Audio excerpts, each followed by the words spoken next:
Le leader du MAC est un traître soutenu par les pires ennemis de l'indépendance, les anciens de l'OAS et BHL et bien d'autres extrémistes ainsi que le Maroc.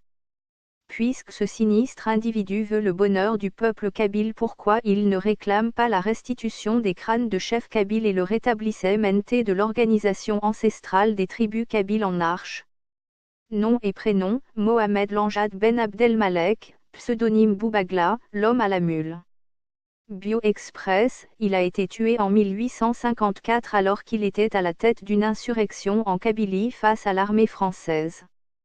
Comme 36 autres de ses compatriotes, ses restes, des crânes desséchés pour la plupart, se sont retrouvés au musée de l'Homme de Paris dans la collection du Fonds d'anthropologie.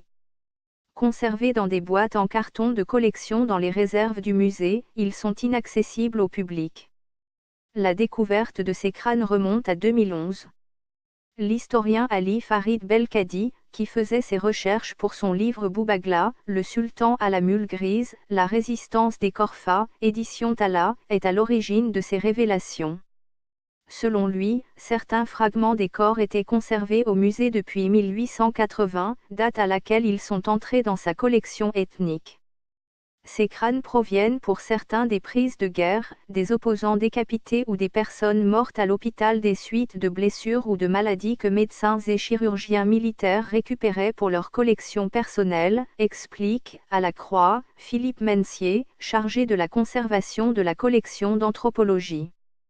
Ainsi, le crâne de Boubagla porte l'indication « de Monsieur Vital, de Constantine, 1880 à 24, Boubarla, dit Le Borgne. 5940, crânes.m.i. Il a fallu des recherches subsidiaires pour savoir qui était qui, en ce qui concerne les donateurs ou les collectionneurs, certains sont médecins militaires, d'autres sont anthropologistes, précise Ali Farid Belkadi. Sa tête, Boubagla, servit de trophée et fut envoyée au médecin-chef de l'hôpital de Constantine, le docteur Vital qui en fit don à Paul Broca pour ses collections. Un de ses compagnons, Issa El Hamadi, fut exécuté dans les mêmes circonstances, et sa tête momifiée a été conservée. Ce ne fut pas le seul don d'importance que Vital fit, note Guillaume Fontagneux, anthropologue.